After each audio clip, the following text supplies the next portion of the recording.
This webinar will provide you with a broad brushstroke of just a few of the provisions of our laws. This presentation may not answer all of your questions, but we are committed to providing you with ongoing opportunities for an in-depth look at more specific sections of the laws at a later date. We will be providing written answers to your questions after the webinar is over so that you can get answers to your questions. We won't be able to answer every question tonight, but we will have an answer time at the end after all of the presentations. So I hope that works well for you. So I want to begin by just giving you a historical perspective of Title IX. And so I'm going to take you back to the 1950s and the 1960s. Congress passed a number of laws providing financial aid to institutions of higher education and their students. In 1963, the U.S. Commission on the Status of Women discovered that there was secondary status of women in the United States with a special focus on women's economic disadvantages. One of the results of that study was the Equal Pay Act of 1963. Title IX's origin lies in the 1965 Presidential Executive Order 11246, prohibiting federal contractors from discrimination in employment on the basis of race, color, religion, or national origin. That executive order was amended by President Johnson on October 13th, 1968, to include discrimination based on sex. Many of the financial aid laws were set to expire in 1971. So in 1970, members of Congress introduced various bills to extend and expand these programs. Several key events led Congress to discuss legislation prohibiting sex discrimination in education in conjunction with the extension of these financial aid laws.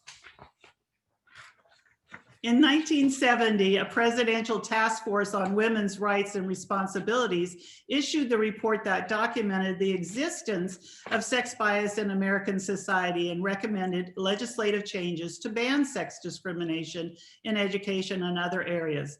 On March 9, 1970, Michigan Representative Martha Griffiths gave the first speech in the U.S. Congress concerning discrimination against women in education. Just 3 weeks later, the first contract compliance investigation involving sex discrimination began at Harvard University. Also in 1970, AAUW member Representative Patsy Mink of Hawaii sponsored a bill to outlaw sex discrimination in education. And in August 1971, Representative Mink, along with Birch Bayh and George McGovern in the Senate, introduced amendments to amend. AAUW became an important voice in the coalition work that successfully promoted the passage of Title IX. There was no organized opposition, and the conference committee adopted Title IX without giving much consideration to its eventual impact. President Nixon signed the Education Amendments of 1972 in June, and it became effective July 1, 1972. Title IX applies to all education institutions that receive any federal education funding, and that includes private schools if they get federal funding. AAUW representatives were at the signing of Title IX. I want you to take a minute to think back to where you were on your life's journey on July 1st, 1972. By the way, earlier that same year, Title VII of the Civil Rights Act was amended in a separate action to cover all employees in educational institutions. Although Congress did not pass Title IX easily or enthusiastically, there was relatively little debate about it. Court-ordered busing was both more visible and more controversial than banning discrimination by sex in schools. To a large extent, Title IX did not garner attention from the media, the public, or from Congress until it was already law. And then opponents began to see the impact of Title IX. And there were three main areas of concern: co-educational physical education classes, intercollegiate athletics, and traditional single-sex organization and classes. The first and largest lobbying campaign against Title IX came from the National Collegiate Athletic Association in 1975. They argued that if colleges had to fund women's athletics more than they already did, implementation of Title IX would essentially destroy major football and basketball programs. Meanwhile, women's programs were less than 2% of the total collegiate athletic budgets. The federal regulations were written by the Department of Health, Education, and Welfare, but Title IX was not a top priority, and the regulations did not become effective until July 21st, 1975. To ensure compliance with the law, Title IX regulations included requirements for recipients of federal education funding to evaluate their policies and practices, adopt and publish complaint procedures and a policy against sex discrimination, and to appoint at least one employee to coordinate efforts for ongoing compliance with Title IX.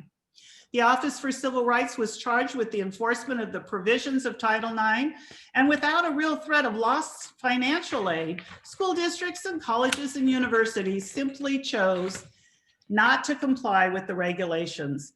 This practice continues today, and it is mostly through lawsuits that any progress in compliance has been made, one case at a time.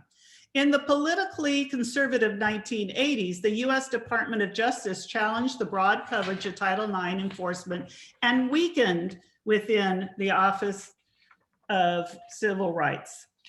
In 1988, Congress passed the Civil Rights Restoration Act, which restored the liability for sanctions to an entire school district or system if it received any federal education funds. The Supreme Court acknowledged in Franklin versus Gwinnett County Public Schools et al. In 1992 that institutions could be held liable for individuals in those institutions who participated in discriminatory behavior towards female. In that landmark case, the Supreme Court also ruled that plaintiffs could sue for monetary damages. This ruling increased the willingness of lawyers to take on Title IX lawsuits. Title IX was renamed in 2002 after Congresswoman Mink's death and is now the Patsy Mink Equal Opportunity in Education Act. AAUW continues to advocate for vigorous enforcement of Title IX and all other federal and state laws. Here we are in the 49th year of Title IX, and it continues to be attacked on many different fronts. As Ruth Bader Ginsburg said, a person's sex bears no necessary relationship to ability. The California Sex Equity and Education Act was signed into law in 1982 and added components to the California Education Code. In 1993, the Title V regulations were finalized in California, and SB 1930 added the grounds for suspension and expulsion for sexual harassment. AB 1476, authored by AAUW member Congresswoman Jackie Spear, who was a state assemblywoman at the time, and supported by AAU California, added a section to the California Education Code that allowed for on-site compliance review activities of elementary and secondary school districts. I was hired by the California Department of Education to develop and implement the gender equity compliance review activities as it was added to the coordinated compliance review process. In the past 15 years, changes were made to the California Education Code that merged Sex Equity and Education Act with all the other forms of discrimination. And now it is the Educational Equity section, which weakens the impact of California's sex discrimination laws once again. I encourage you to keep your eyes on equity and download more information about state and federal gender equity laws, regulations, and educational institutes' policies and procedures. If Hillary Clinton, while she was Secretary of State, had not said the following, I could have been quoted. I do take it personally. Full equality for women and girls is the greatest unfinished business of the 21st century, and I will be working on this my entire life. Now, that was just a very brief overview of the beginnings of Title IX and our state laws. And now I am very happy to introduce you to Kim Turner, an attorney who will talk about her work with Fair Play for Girls at her law firms. Thank you very much, Kim. Hi there, everyone. Thank you so much for this time. I'm thrilled to be with you. Hopefully you can hear me and see me. Please let me know if you can't. I'm Kim Turner, Senior Staff Attorney with Legal Aid at Work, part of the Gender Equity and LGBT Rights Program, and I'm the Director of the Fair Play for Girls in Sports Project. Basically, we'll be chatting with you today about K-12 Title IX athletic protections and how you all on this wonderful webinar can do your part to help enforce Title IX in your local schools and parks and rec. Hopefully you can advance the slide, Sandy, if possible.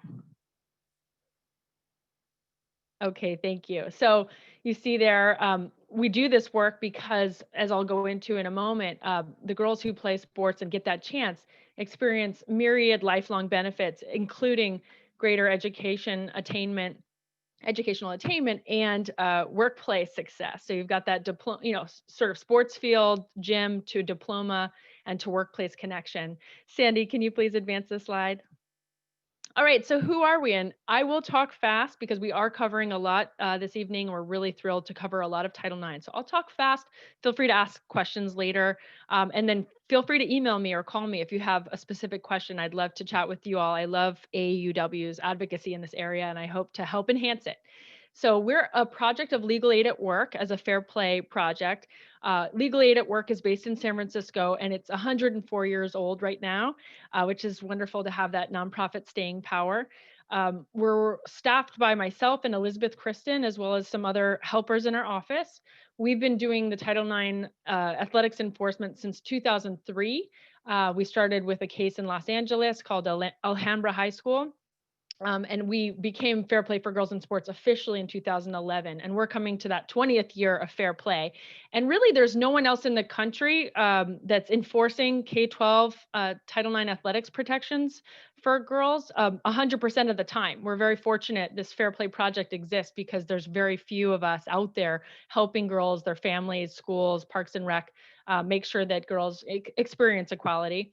Our main clients are low-income girls of color in California and beyond, while we help a whole host of folks out there. That is our main sort of target audience. But yet, no matter where you are in the country, we're happy to talk through any school or park and rec issues. As mentioned, we do K-12 sports. I don't focus on college and university sports. And we do a little bit of pre-K as well. So there sadly are girls 5, 6 years old, even before they're in kindergarten, that are experiencing inequity in their park and rec sports if they're not in school. So I can help with that. Our tools are, diverse. We're able to train, like tonight. We are able to help with legislative advocacy. We do technical assistance and litigation when necessary. Unfortunately, that does become necessary at times. We have, sadly, schools that know they have Title IX inequality issues with athletic programming, but aren't necessarily fixing the issues. So when that comes to our attention, we have litigated cases. And as Alicia touched upon, sometimes those cases are really what have moved the needle.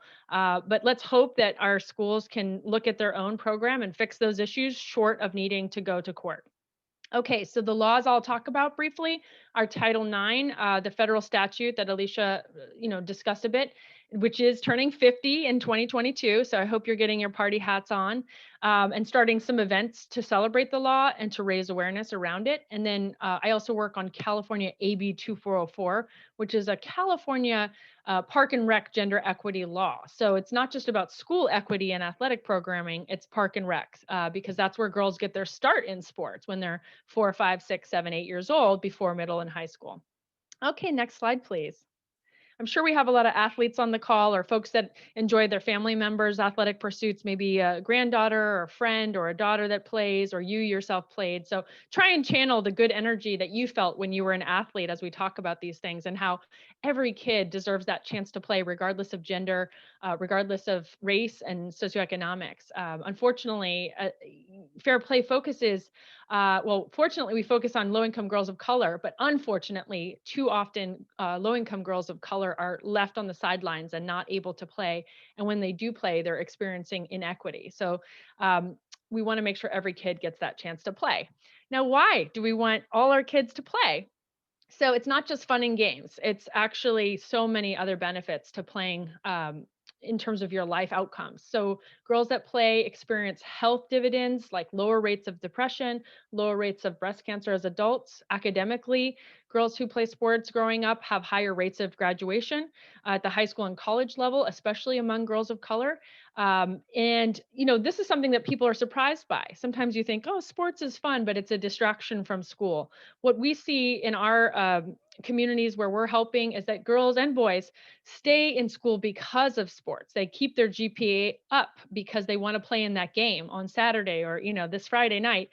So it's a real motivator for kids to, if they play sports, they're staying in school. And then employment. This really surprises people. I hope everyone will use this at the next, Zoom gathering that you have. Tell your friends, tell your family.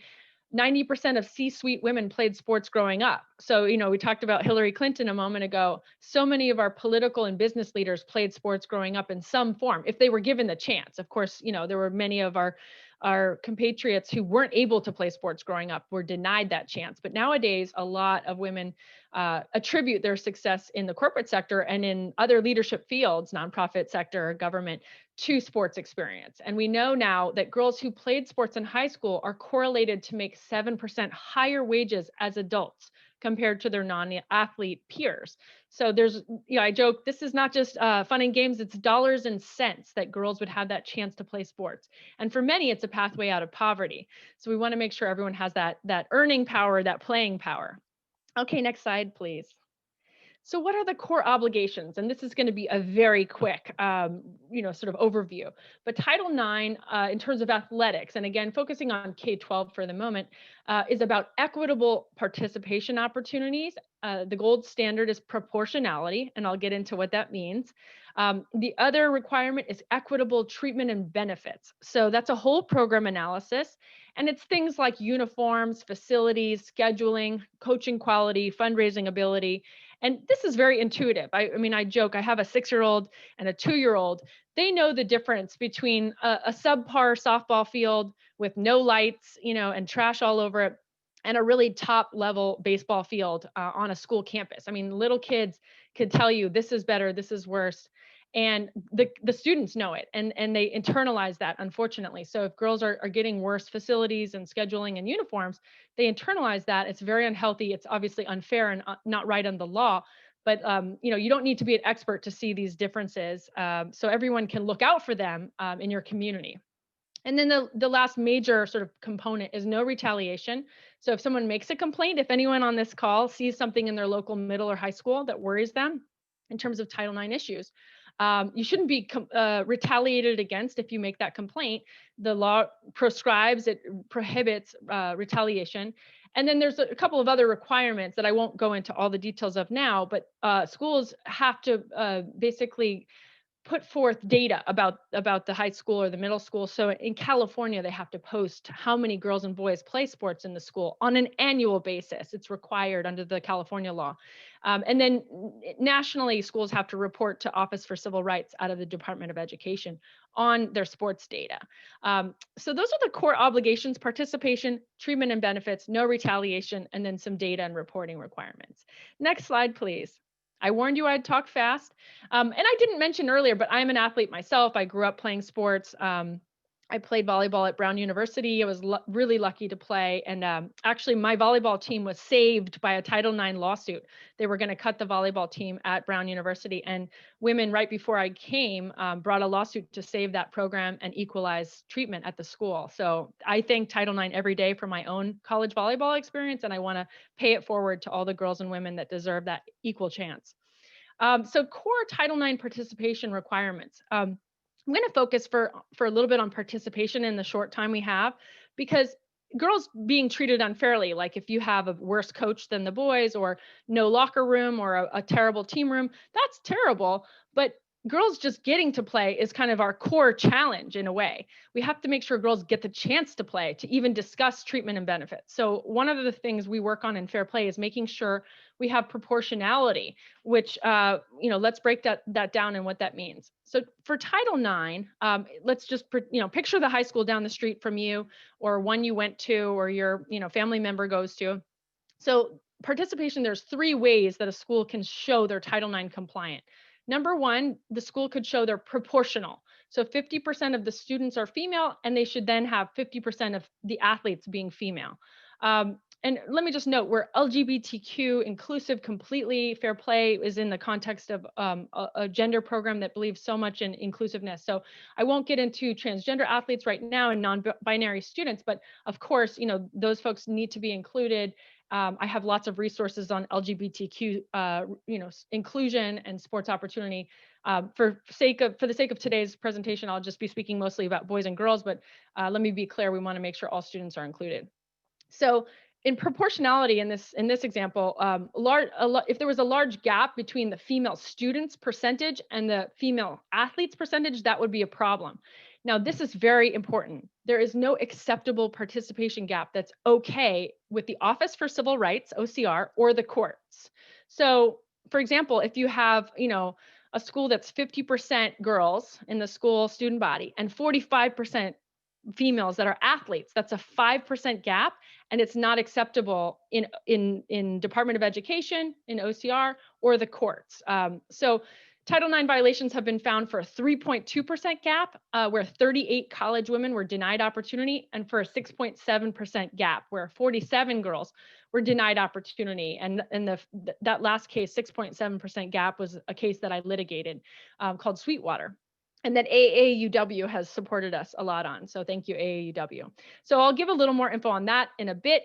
Prong 2 is a history and continued practice of expansion. If the school shows that they're doing better each year on participation opportunities for girls in sports, that's a way they can defend themselves. 50 years after Title IX was passed, we don't believe Prong 2 should matter anymore. 50 years is long enough to work on it and to fix the problems. So query whether that would actually hold up in court these days, Prong 2. Prong 3, the last way a school could show that they're okay on participation opportunities would be to show that they've met all the interests of the underrepresented gender. It could be males, it could be females.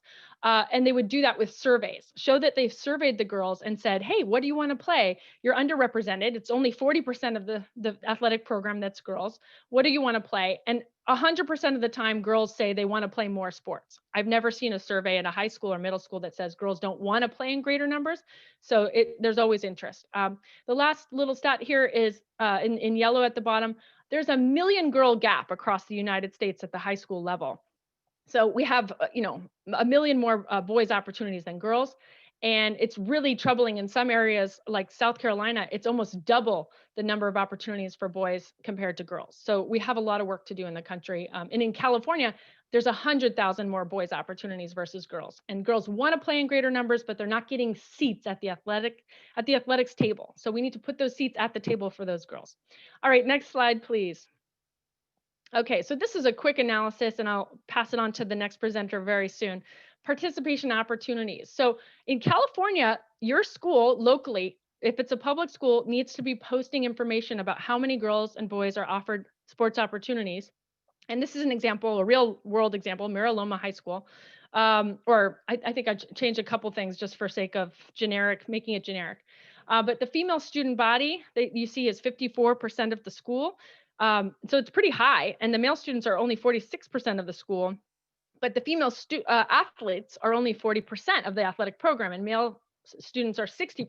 So you can see there's a gap there of 14%, and that's not acceptable. Now, if they surveyed the girls and found out, oh, girls don't want to play sports in greater numbers, that's okay as a defense, but no survey I've ever seen shows that girls are content and happy with their offerings. They're saying, no, we want more, we want proportional. So that would be the key. Next slide, please. Okay, so just so you know, I'm not going to get into all these numbers, but on our Fair Play website, if you want to do this number crunching, because this isn't always intuitive to people, I'm happy to show anyone how this works. We have a participation gap calculator on our Fair Play website. So I can walk anybody through this to make sure girls are getting those seats at the athletics table they deserve. So I just want to show you that's the calculator, and I can move on from there. Okay, so how can you help gender equity in athletics? Please review your local schools and park and recreation under AB 2404 or Title IX.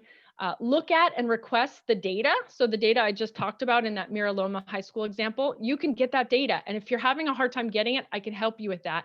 these are public institutions. Everyone deserves to know what's going on in their local schools with their local taxpayer dollars. You can ask Fair Play, me and our staff, for help with the analysis or to understand your rights and the students' rights. You can make your own Public Records Act requests about things. I've seen a lot of parents have a lot of luck with that. Please review and share our Know Your Rights materials. So we have some great brochures on our webpage. The webpage is listed there. And we're happy to Zoom in. Now we can Zoom everywhere. So no matter where you are, we can have a quick Zoom meeting, talk about your local school or park and rec, figure out what's going on and what to do about it. We can have education meetings with local coaches, with school administrators, with girls, parents, whomever. And then make a complaint, request a change, and follow through. If there are issues, if there are lacking opportunities for girls in your local school, or the locker room for girls is much worse than for boys, which happens sadly all too often, you can make a complaint to the school, the district, the park and rec, to the Office for Civil Rights out of Department of Ed, or the California Department of Education or similar department, wherever you may be. And I, again, can help you with figuring out who to turn to first. So I'd love to help anyone who needs that assistance. Next slide, please. Okay, just a quick, nice quote to close us out on this component. So my school, this is a girl we helped in a Central Coast school. It was a Title I high school. My school had been lacking resources for girls while putting boys on a pedestal and giving them the best resources. The Fair Play team wrote a letter to the school asking for change. Soon my school got new locker rooms for girls, team rooms, renovations for the girls' gym, and new sports teams. This allowed girls to feel motivated to join more teams. Our newly added girls' water polo team ended up setting records in our county. Title IX gave girls the opportunity to shine just as much as the boys. So this is a very powerful example of what we can do to help girls. And let me just be clear, even though they built some new facilities in this school, it's not always about money and spending money. Sometimes it's just rotating the resources that a school already has. But that was a great intervention that worked really well, and it can work well wherever you are. So next slide, please. Thank you for your time. You can just see quickly another kind of positive. That on the left-hand side is a softball field before we helped out, and the softball field after Fair Play got involved. And you can see the quality of this wonderful softball complex really improved. Thanks for your time. I know we have a lot to cover tonight. Please let me know if there's questions at the end, input on our work, and do please contact me. And then we have social media if needed. So thanks for the time. I'm going to pass it over to Linda and she can introduce herself, but I appreciate this and have a great night.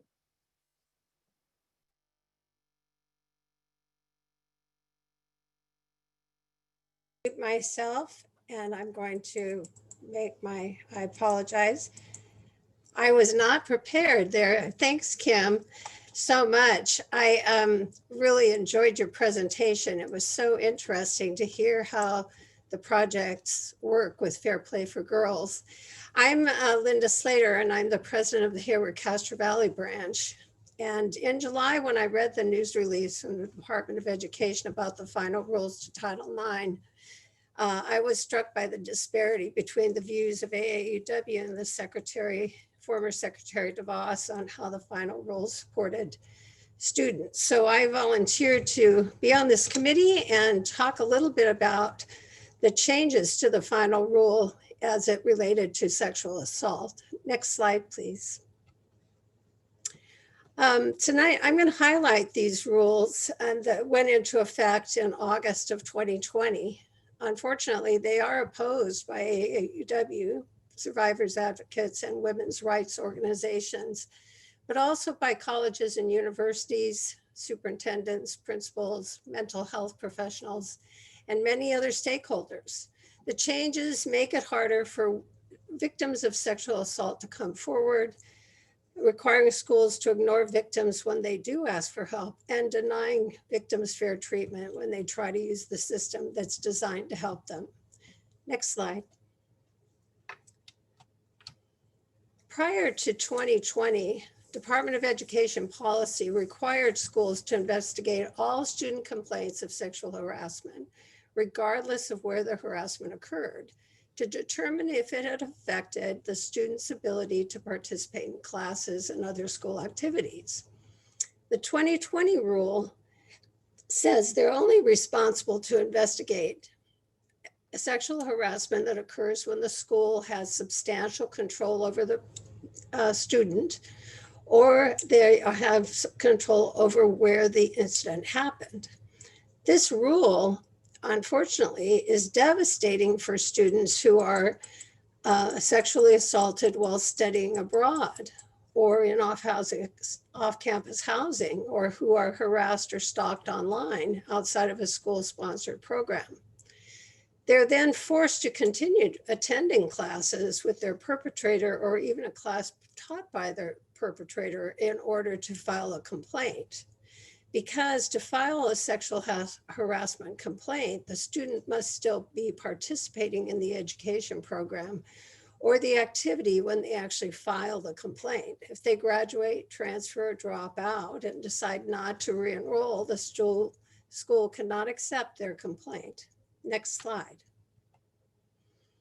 Prior guidance defined sexual harassment as unwelcome conduct of a sexual nature, but the 2020 rule defines harassment much more narrowly. As unwelcome quid pro quo sexual harassment by a school employee, like I'll give you an A if you have sex with me, an incident that meets the definition of sexual assault under the Clery Act, which is a crime statistics reporting mandate, or unwelcome conduct of a basis in sex that is so severe, pervasive, and objectively offensive that it effectively denies a person equal access to education, program, or activity. By narrowing the definition, this means students are forced to put up with escalating levels of sexual harassment before being able to obtain help from their schools. Next slide, please. The 2020 rule states that schools are only required to act if the survivor tells the right person, like the Title IX coordinator or dean. Students can no longer confide in a sympathetic coach, teacher, or counselor to report a case. Survivors from Michigan State, University of Southern California, and Ohio State pointed out in their comments to the 2020 rule that if these rules had been in place at the time of their complaint, their schools would have had no responsibility to stop the serial perpetrators because the survivor reported the abuse to a trusted coach and trainer rather than the designated authority. Next slide. Previously, Title IX recommended that schools finish investigations within 60 days. If there was an ongoing investigation, schools were required to resume as soon as police gathered evidence and not wait for an ultimate outcome, which could take several years. The 2020 rule replaces this requirement with a minimum 20-day requirement, but it allows schools to delay their investigation to an unspecified period if there's an ongoing criminal investigation, thus treating Title IX as criminal law rather than civil rights law, and ignores the need for schools to conduct their own investigation concurrently and independent of the police. Next slide. Live cross-examination is the most damaging aspect of the 2020 rule, according to women's advocates and mental health providers. Previously, schools were encouraged to have students submit investigation or hearing questions to a trained third party who would ask the questions on their behalf. But under the 2020 rule in higher education, survivors and witnesses in sexual harassment investigations can be forced to submit to live quasi-criminal trials with cross-examination by the respondent's advisor of choice if they want their statements to be considered as evidence. Student survivors who have been subjected to adversarial cross-examination by their assailant have reported tremendous stress and trauma as a result. This requirement may require non-reporting of sexual harassment to avoid direct confrontation with the perpetrator. Next slide, please. The presumption that no sexual harassment occurred means schools must presume that all students who report sexual harassment may be lying, even though no such presumption is required of other school investigations of student or employee misconduct. This rule improperly applies the criminal law standard to a non-criminal investigation and perpetuates the myth that women and girls may frequently lie about sexual assault and harassment. Next slide. Under the 2020 rule, religious schools will have no obligation to inform their students whether they are adhering to Title IX and can be exempt without submitting a waiver to the Department of Education, even after they've been charged with discrimination. This means students at religious schools are being stripped of their rights without any notice. Next slide. And finally, the 2020 rule ultimately mistreats victims of sexual harassment. Previously, when schools were alerted to possible sexual harassment, they were required to investigate, provide remedies, and prevent harassment from occurring again. But under the 2020 rule, schools are shielded from liability provided they are not shown to be deliberately indifferent or clearly unreasonable. Lowering this liability standard for schools that ignore sexual violence removes accountability, allowing schools to claim they weren't aware of the violence occurring and reducing the trust victims have in the reporting process and their ability to feel safe. Next slide, please. These are the resources I used in preparing this presentation. I want to thank you for coming to our webinar today. And now I'd like to present Kiki Williams. She is the Executive Director for Student Experience and Equity Compliance at San Francisco Unified School District. Kiki? Great, thank you, Linda. Good evening, everyone. I am going to talk a little bit about creating compliance of the K through 12 schools. Next slide, please. A little bit about me, and going to talk a little bit about the new regulations, Title IX versus California Ed Code, which we sometimes run into some conflict. And then within there, I'm going to talk about some of the challenges that I faced with some of the work that I've been doing for the last 5 years. Next slide, please. My contact information is here. If anyone has questions, concerns, I get a lot of emails from folks outside of San Francisco, and sometimes I'm able to help, sometimes I'm not, but you're always welcome to reach out. So a little bit about me. I really approach this work from all angles.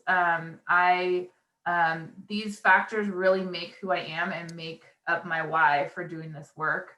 I grew up in Marin County in the Bay Area. I played basketball in high school and ended up playing basketball at Cal.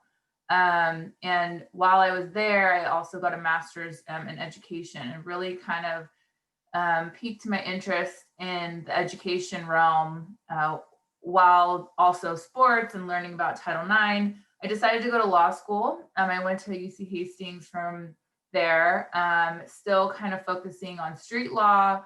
I taught a course at one of our actually SFUSD high schools, and really kind of always had an interest in youth education, also compliance. Obviously, I went to law school, but I'm really focusing at the K through 12.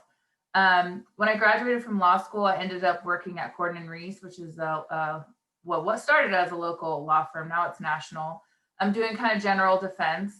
And during that time, I met the now executive director of Equal Rights Advocates, and I was unhappy with working at the law firm and really looking for what the next step was. It wasn't doing anything to satisfy kind of my personal interests with the law.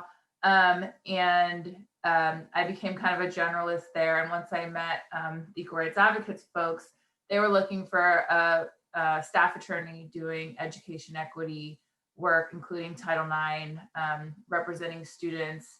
I got to work with Kim Turner. I got to work with Alicia on the advocacy piece, really just trying to make laws stronger and representing both K-12 and college students in both the athletics realm and the sexual harassment and assault realm.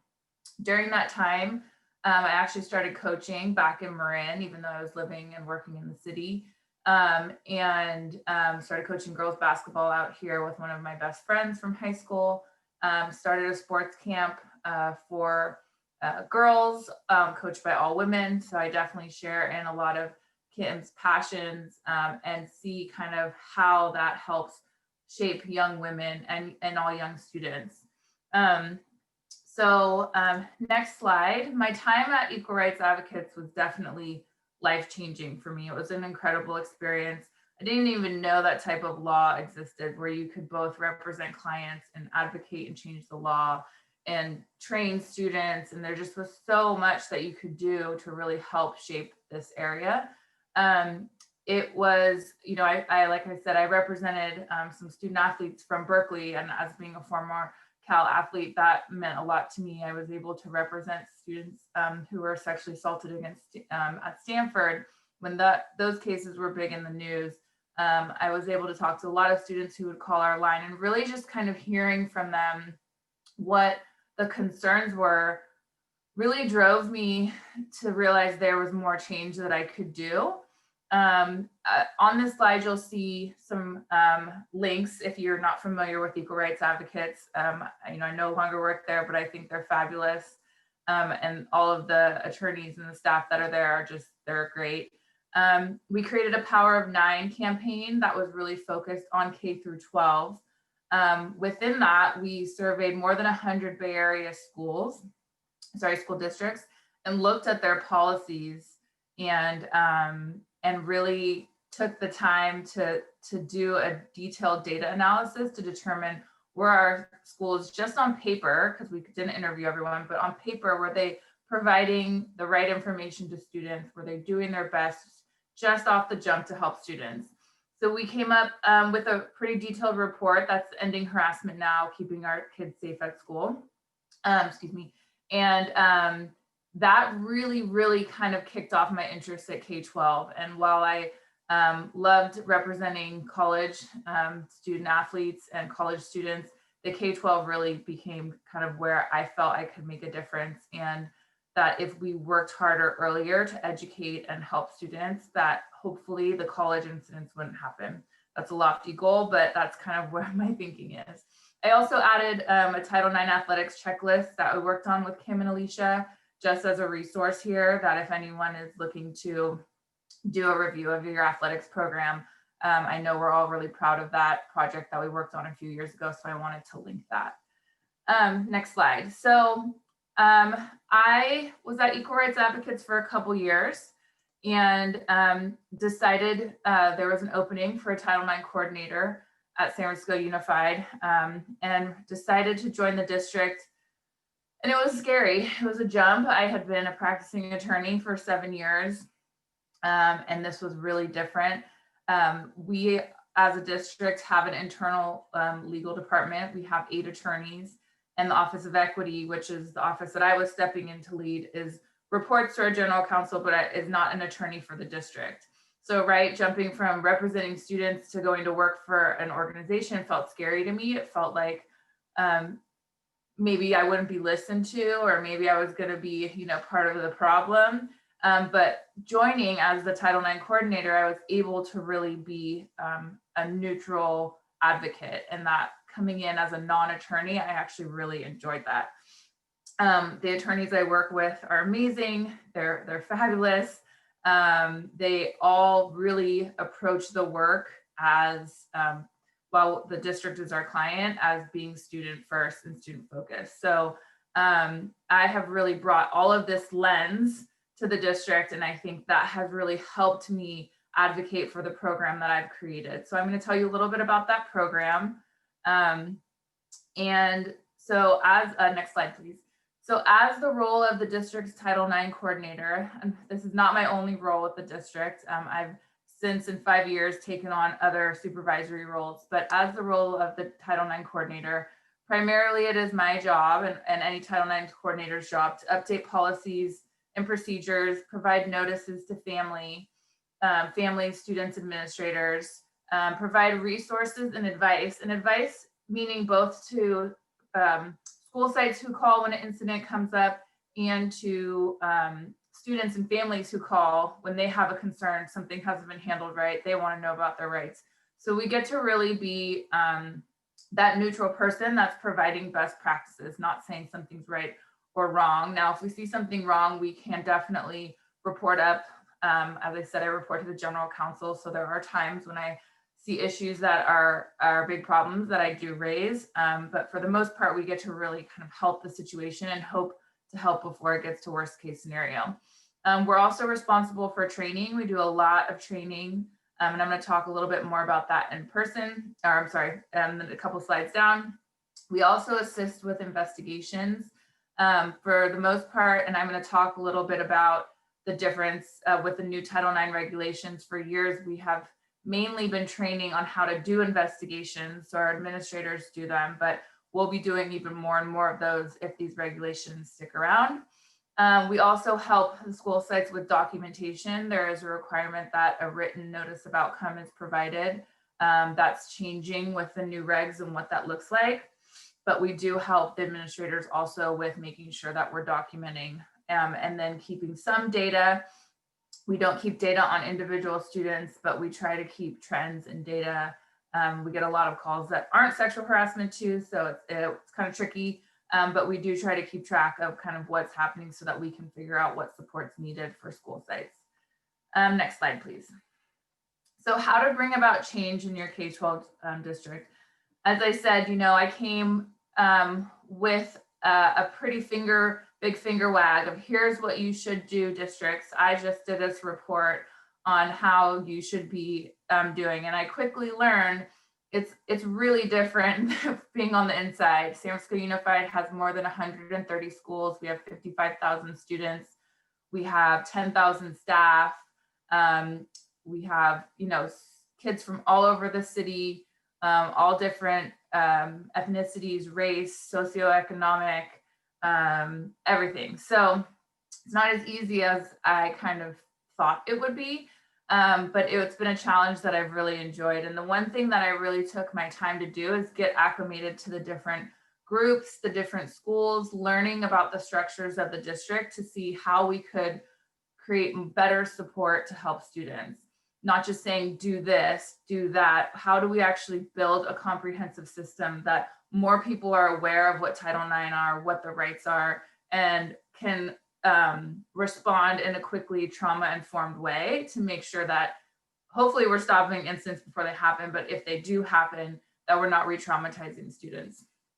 So my first year, I came in like November, and that fall and that next spring, I was really just getting to know people, kind of doing a very basic Title IX 101. People didn't know, this was 2015, people still didn't know that Title IX provided rights for students of sexual harassment.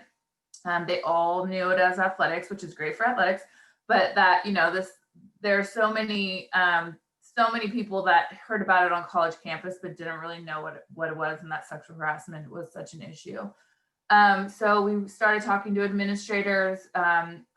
Most schools in San Francisco have social workers or even part-time nurses. We have wellness centers. San Francisco is really known for their mental health and wellness services. So we really tapped into that and realized, sometimes administrators aren't the right people to be leading these investigations. So we trained up and really worked with other groups of people. Some other things that I thought really brought about change, and it's unfortunate, kind of to Kim's point, we did have, right when I was joining, a pretty big lawsuit that came about. And it was big in the news. It was big amongst administrators. And unfortunately for the situation, but fortunately for me, I was able to really leverage that as, one, you don't want a lawsuit, but two, you also don't want that happening to any of your students. You don't want to be the reason that a student feels unheard. We used really compelling student stories.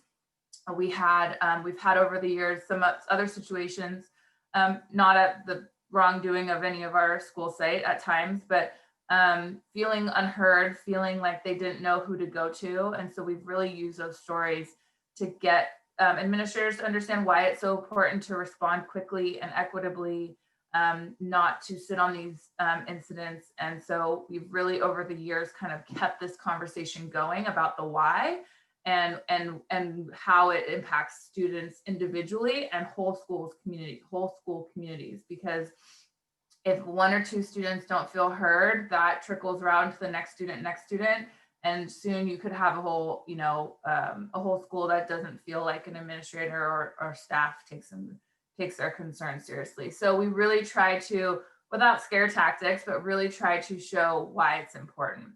So next slide. The importance of training. I touched on it a little bit. I can't say enough about training. I know that some school districts do it all on video, some do it partially on video. We have until this year with COVID, obviously things have changed, but I made a point to get in front of every single group that I mentioned, administrators, all of our social workers, nurses, wellness staff, athletic directors, to have them see my face, understand what topics were important and what we were trying to teach, and have them be aware of this. It was really important for me not to just push out a video and not to just push out a policy, because that was the way they were going to understand, oh, there's someone I can call. I may not remember every single detail, but there's someone I can call when something's reported to me or I see something. And so I can't say enough about figuring out with the districts that potentially you all work with, or if you're trying to get into this field or learn more about what different schools are doing, to ask about their trainings and what they're giving. Now, the biggest challenge is timing.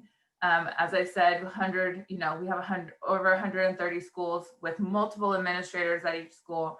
And there's, until 2 years ago, it was just me. Now I have a deputy, and trying to get to in person with all of them is tough. And so especially in the fall is really tough trying to get in person with them. But it's, again, super, super important. This year we did a webinar with the new Title IX changes, and we're already planning our hopeful plan for when we return in the fall and what that's going to look like. So that's how I've seen the most change, is these in-person trainings. Every year we build on it. We don't do the same, what is Title IX? We really try to bring scenarios and issues that their colleagues have seen or encountered to help learn. Next slide, please. So the biggest challenge is it's a challenging work. It's challenging for a number of reasons. The content is not always fun. You're dealing with minors, sometimes you're dealing with really young kids. And so self-care is also super important, because you don't want to be thinking about this type stuff, and students don't want to be talking about it. And so practicing our own skills to make sure we, again, are asking questions in a trauma-informed way. We've brought in, psychologists and people to do training for our investigators to make sure, again, we're not re-traumatizing students, and have people understand how trauma comes out in students. And so making sure we're asking the right types of questions, and how to pick up on cues from students based on age and incident. So I'd say that definitely is the one thing that is heavy and the hardest thing on me personally, but also super important, and why, again, my why and why I do the work. Working with parents of young kids are also important. Parents are their kids' #1 advocate, and they should be. And sometimes it's hard to get information once the parent's involved, or sometimes kids are more comfortable talking to parents, but parents don't want to not be there.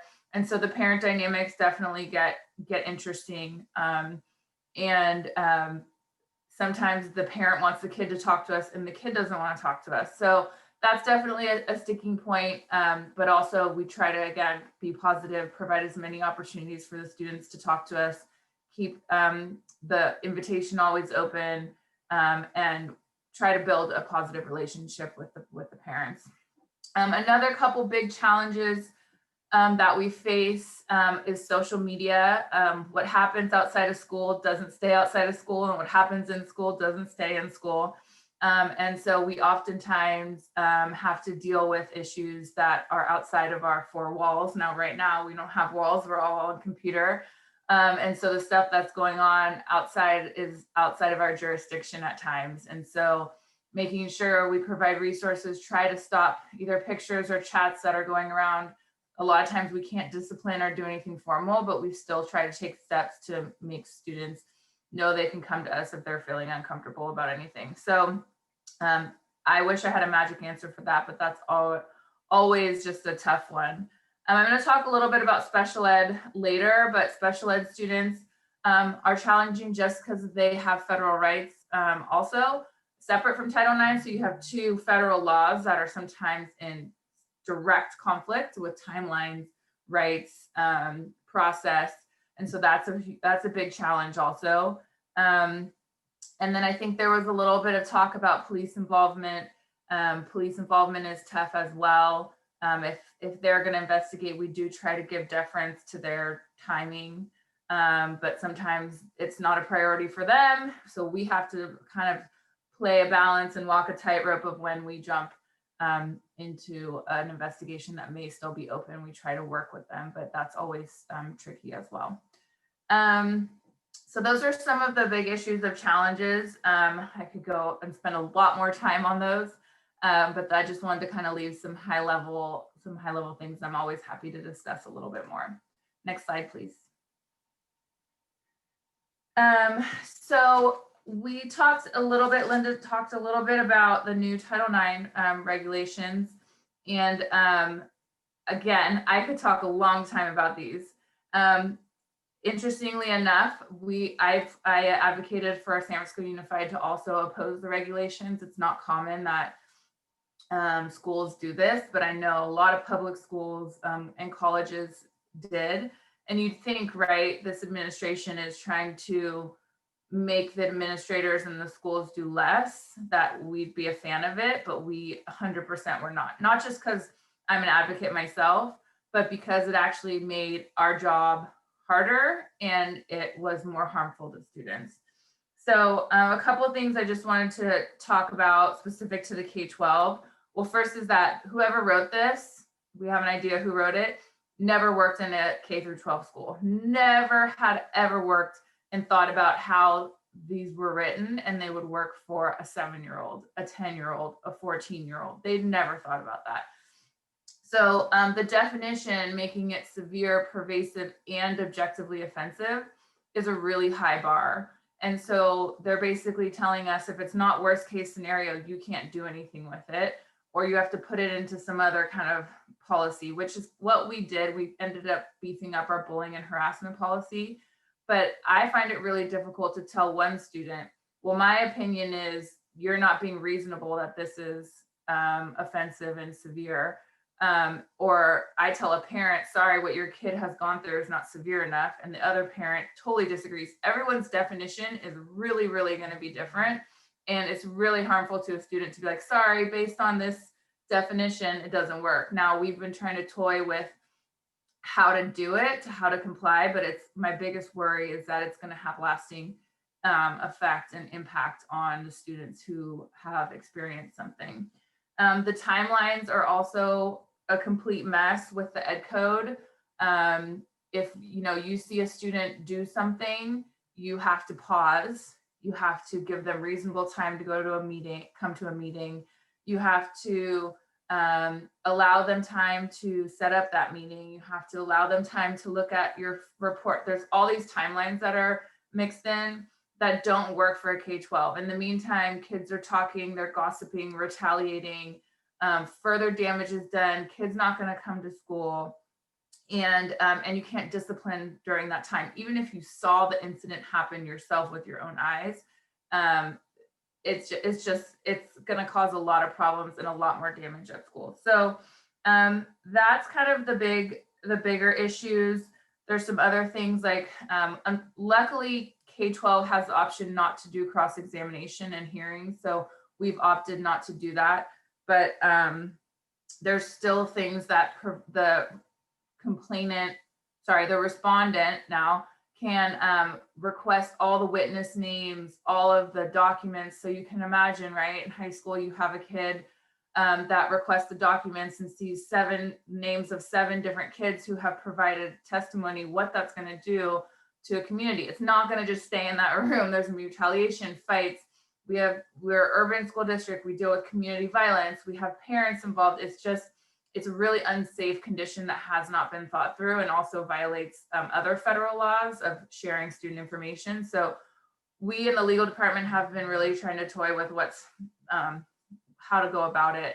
And with students being out, we haven't had a case that we've had to deal with yet, but we're hoping after January 20th, there'll be some interim relief, and then that new review will be done with the regulations with someone who's worked in K-12. So that's what our hope is. So finally, and I think I'm a little bit over time, apologies if so. Next slide.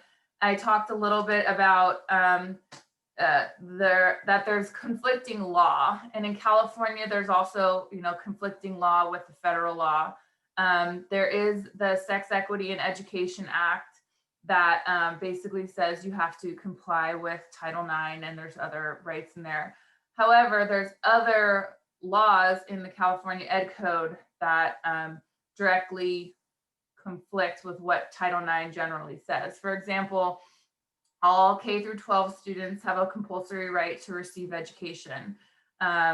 If a student feels harassed and maybe we find that there was a violation of our sexual harassment policy, under only a few exceptions can we move that student either out of class or out of school. It has to go through a very formal disciplinary process.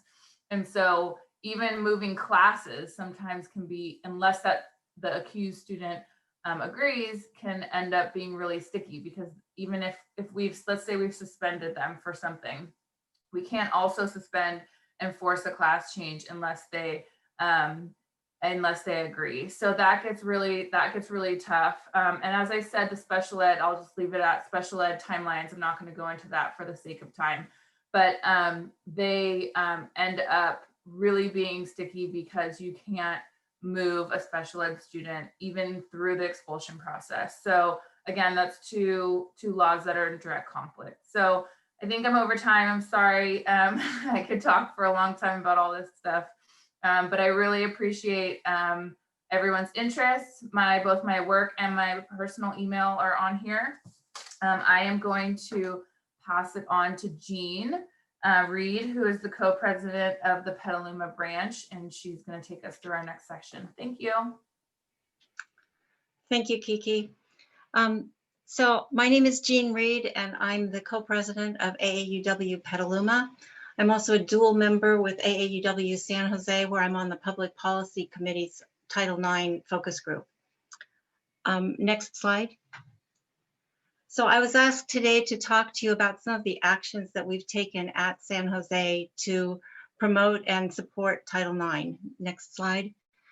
Like many of the branches, we keep our members informed about Title IX issues, mostly by having articles in the newsletter and having speakers. But about 12 years ago, we formed a group called our Sports Equity Community Action Project. We wanted to emphasize the fact that equity in sports is still an issue. And as Kim explained, there are lots of benefits for women continuing in sports that continue through their whole life. We had these areas in which we wanted to focus, and we started meeting monthly to talk about what we could put into action to make a difference around Title IX. Next slide. So in the next slide, I'm sorry. We started asking our members to attend sporting events. One of the ways that we can build strong athletic programs for women is by showing interest in athletics. And so we started the program we called BITS, to be in the seats, or get our butts in the seats, to be out there and show that we supported women's sports. 2009 was the 100th anniversary of AAUW San Jose. And so our members turned out to meet the challenge we put of attending 100 women's sporting events during our 100th year. We also started working with a local organization, the Bay Area Women's Sports Initiative. Bossy is a program for 3rd to 5th grade, little girls in 3rd to 5th grade in underserved schools, which encourages participation, physical activity, and teaches life skills using college athletes as coaches. AAUW members volunteered on the playground with the girls. When they took the girls to college campuses to go to games, we tried to be at those games. And we joined them when they did walks, like a 5K walk, to encourage them and to show them that ordinary women who looked like their mothers or their grandmothers, liked going to sports events, and that we were enthusiastic about being physically active, to be role models for these little girls. Next slide. We also used the AAUW toolkit called Know the Score. And in this one, we sent members, we used the AAW template and sent 2 member teams to our local high schools to check on some simple indicators of Title IX compliance. There were 4 of them that we looked at. One of them was, as Kim talked about, the participation, the proportionality of participation, the number of opportunities for girls versus boys compared to the student population. We looked at the equivalency of the facilities. We looked at the fairness of the scheduling, and we identified the Title IX coordinator. We put our findings together into a report, which we sent to those schools, and we also shared it with the community at a public forum that was co-sponsored by BOSSI and by the Office of Women's Policy. Next slide. We'd had some trouble actually finding the Title IX coordinators. This was back in about 2011 when we started this. And so we decided that we should identify the Title IX coordinators for all of the 32 school districts in Santa Clara County. And so we did that, and we put together a directory of Title IX coordinators. We distributed that to each of the Title IX coordinators at all of these school districts. And we always, when we did that when we sent out the report, we always had some other resource that we gave to them, like a flyer about why girls should play sports. We got some cool posters from the National Women's Law Center. In 2015, when the new guidelines came out, we had a platform in place so that we could easily distribute those guidelines to the local schools. We also reminded them that there's certain requirements that Title IX be on their websites. We also posted this directory on our website so that it would be available to the public and as a resource for everyone. And I should note that we've been doing this now for 8 years, updating the Title IX, the directory of Title IX coordinators. And although we had a lot of trouble early on, in recent years, we can update that list in with just a few phone calls and some emails. The people that the schools are expecting to ask about it, and they do know who their Title IX coordinators are now. Next slide. So when AAUW released their research report called Crossing the Line, which shows that nearly half of students in grades 7 through 12 experience some form of sexual harassment, we thought that it was important that we share this information with the schools. And so we used our contacts with the Title IX coordinators to arrange some presentations to groups of administrators and to PTAs. We put together 2 different summaries of the findings, one that was geared toward the administrators with their responsibilities, and another one that was more focused on the students' rights to make sure that the parents were aware of what was there. Next slide. We also wanted to reach out to the community, so we arranged community forums that were held at public libraries or at community colleges and were advertised to the general public. We invited, of course, our members, we invited the school administrators and the Title IX coordinators, but we also reached out to the public by advertising in community newspapers and putting up flyers and using social media. We were able to use expert speakers from Legal Aid at Work and from Equal Rights Advocates, which you just heard about from Kim and from Kiki, and from the California Women's Law Center. And in fact, even before Zoom time, we were able to use Skype to have an out-of-town presenter come to us. So the tool of Zoom would be expand your pool of potential speakers for doing a community forum. Next slide. So about 4 years ago, we read in the newspaper that Palo Alto Unified School District had hired the first full-time Title IX coordinator in the county. So we reached out to her and met with her, offered her the directory that we had of the other local Title IX coordinators, told her about AAUW and asked what could we do to work together with her to help her in her job. She invited us to attend a boot camp training that she was doing for the local Title IX coordinators. And one of the needs that was identified at that meeting, that training, was a need for more applied or practical information about Title IX. And so we arranged for a series of 4 roundtable calls with the Title IX coordinators. These were video conference calls where we had experts present to them. They were spaced during the school year at about 2-month intervals during one school year. And in fact, Kiki was our presenter for the first one that we had on the Title IX strategic plan that she'd done at San Francisco Unified School District. Next slide. So over the years, as we were doing this work, we found our scope was expanding well beyond just sports. So the Sports Equity Community Action Project was absorbed into our Public Policy Committee's Title IX focus group. The Public Policy Committee was able to help us arrange those forums. They also selected Title IX topics as part of one of their postcard of the month campaigns that they had, where the Public Policy Committee provides a text that we ask members to write to legislators about. And during the comment period, when these recent regulations that you've heard about were open for comment, we wrote hundreds of postcards opposing the changes with scripts that were provided to us by the California Women's Law Center. Next slide. So I just want to say that as a branch member, there are lots of things that AAUW members can do. Once we're free to go out and attend sports events again, you can get your members to go out there and just demonstrate support for our female athletes by being there in the seats. You can look at your local high schools, use the checklist that you can get either from through Legal Aid at Work or through I'm sorry, I can't say the name of it. The ERA, one of those, there's some checklists you can use to check on your, whether your schools seem to be in compliance with Title IX. I would really encourage you to reach out to your local Title IX coordinators, find out who they are. If there are multiple schools in your district, put together a directory so that they can learn to work together and share their best practices and resources. You can share Title IX, or you can share research related to Title IX with the schools and with the public. You can visit your legislators and write to them. You can put on a community forum. But most of all, just get on the move, get out there, be in the community, and show them that AAUW members are supporting Title IX so that we can advocate for equity for women and girls. Thank you. I'd like to pass the screen now to Donna Lilly, who's going to be handling some questions. Thank you, Jean.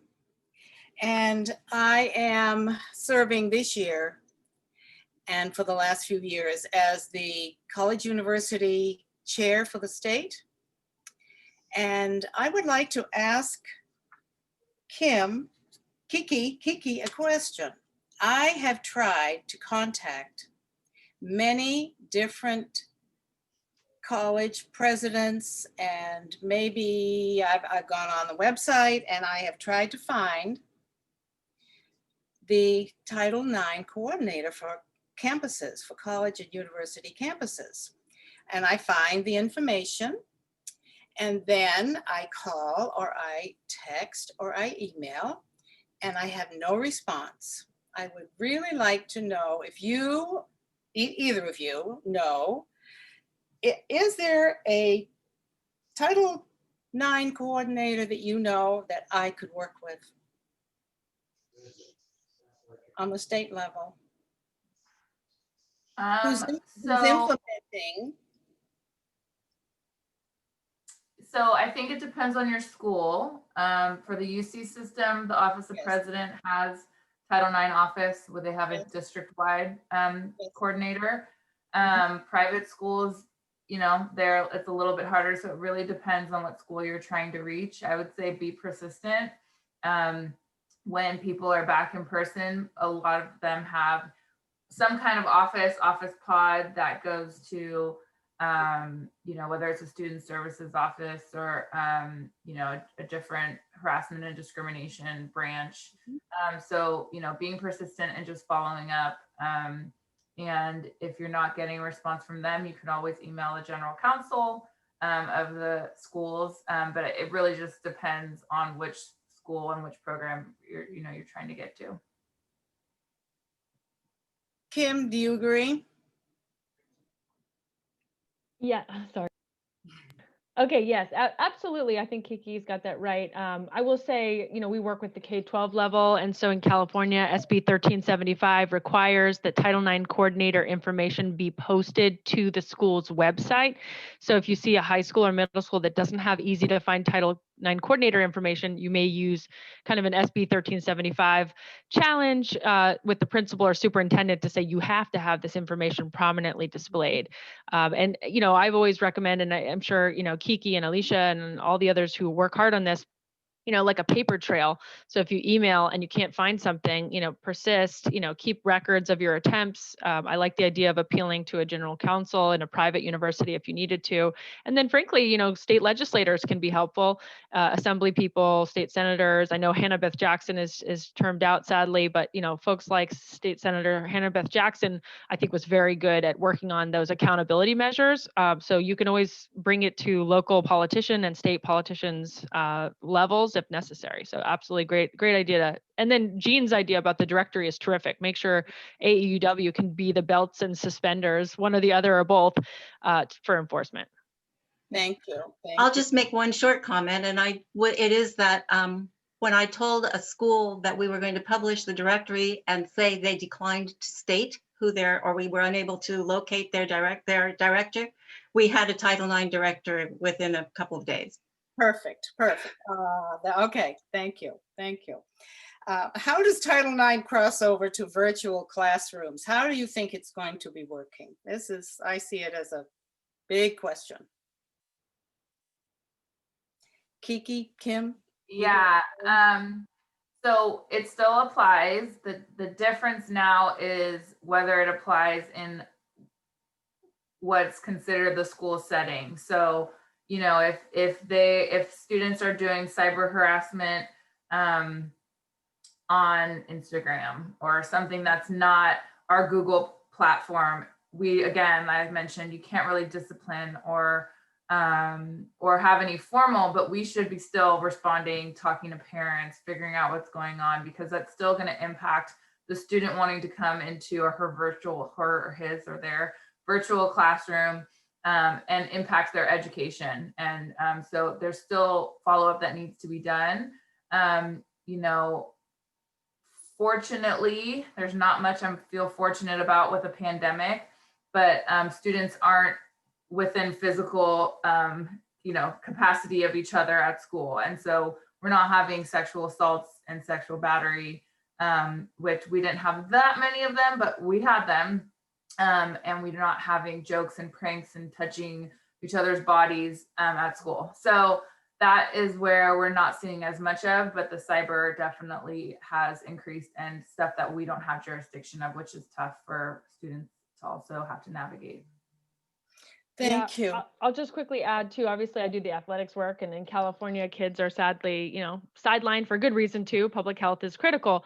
But I will say that for anyone listening who's dealing with schools or Parks and Rec that are not offering sports right now, this is the time I argue we should be auditing and assessing and training up. To Kiki's point, training is key, and Zoom training is becoming more dynamic. So even if it's online with athletic directors or school administrators, if it's athletics or not athletics, now's the time to touch base with school administrators and students and staff and train up.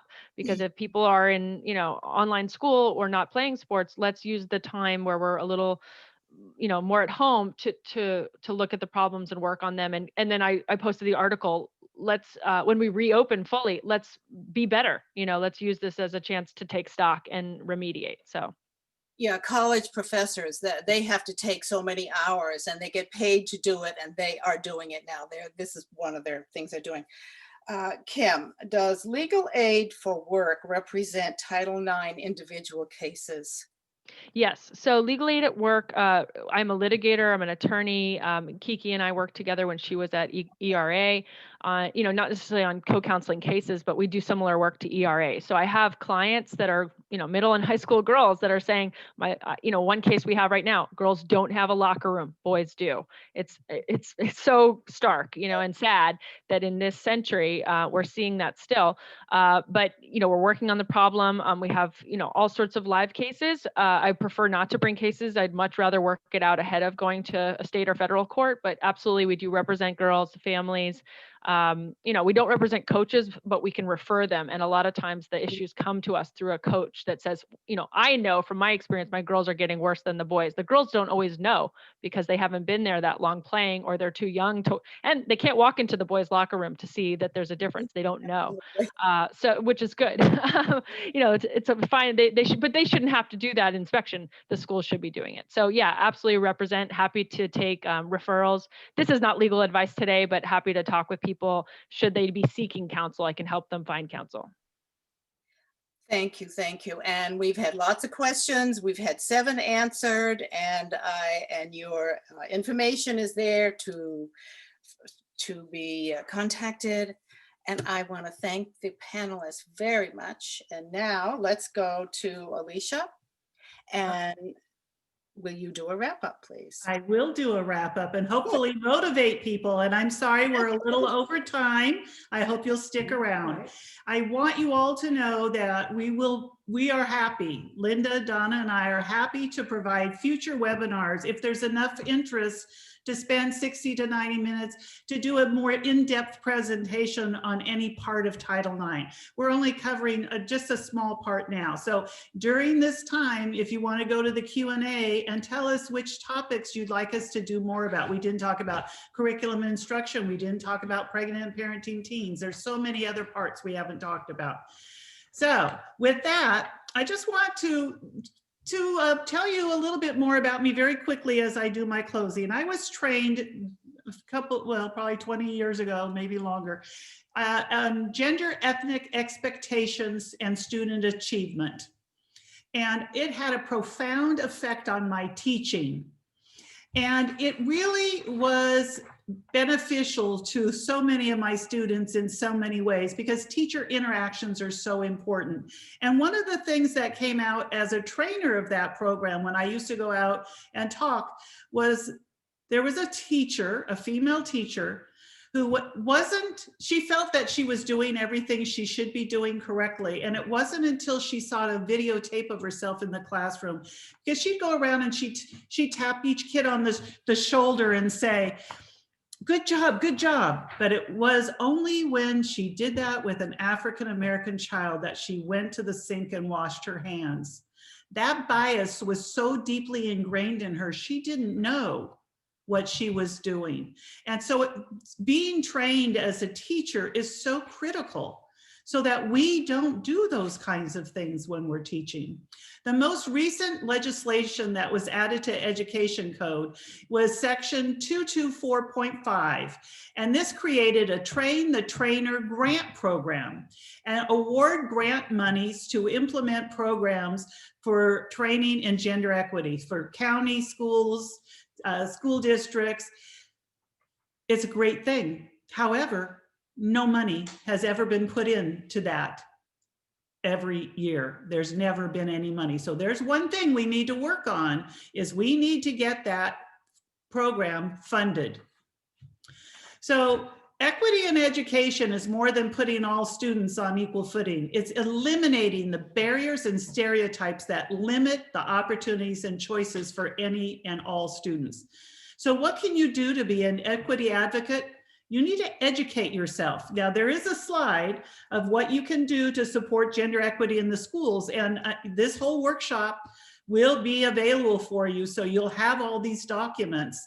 And so I'm not going to take the time now to go through all of that, but I know you can do this. If I've been doing this for 20 years, I know that more of you are ready to do this with me.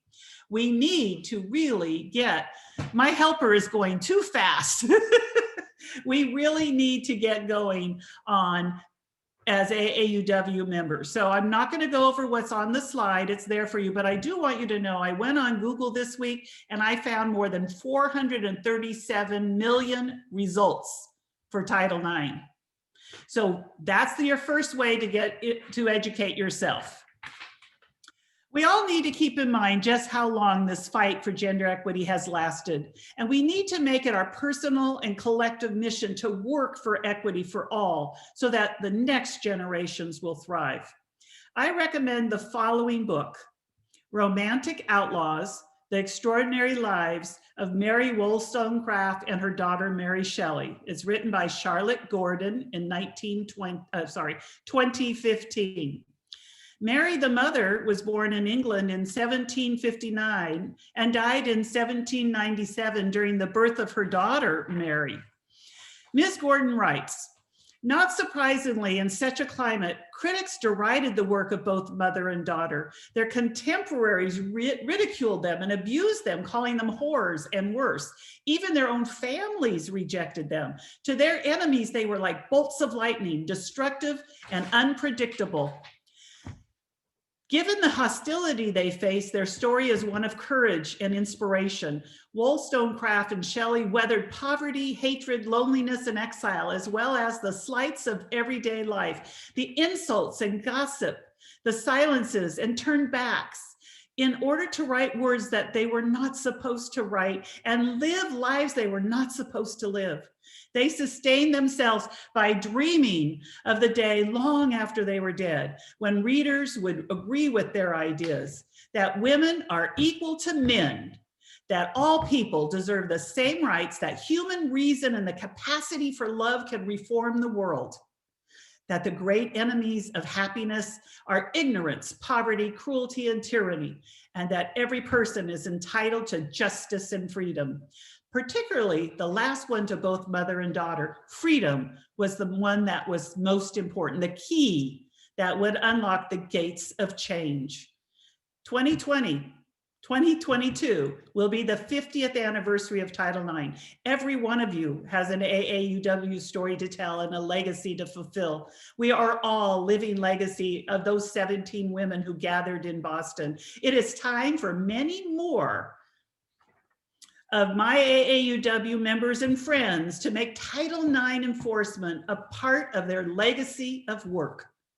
How did the passage of Title IX impact your life and the lives of other members in your family? I want you to think about that later tonight or tomorrow.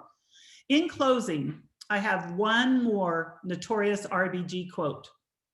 We should not be held back from pursuing our full talents, from contributing what we could contribute to society, because we fit into a certain mold, because we belong to a group that historically has been the object of discrimination. If I can do this work, I know all of you can do this work with us. And I thank you for tuning in today, and I look forward to reaching out and working with each and every participant. And just want you to know that this webinar will also be viewed by the virtual branch in Chicago, Illinois. And they will be watching it. And on the 21st, I will be doing a Zoom call with them on what's happening in Illinois. So our work is just starting. And I thank each and every of my presenters and my participants. I really treasure AAUW. Thank you all.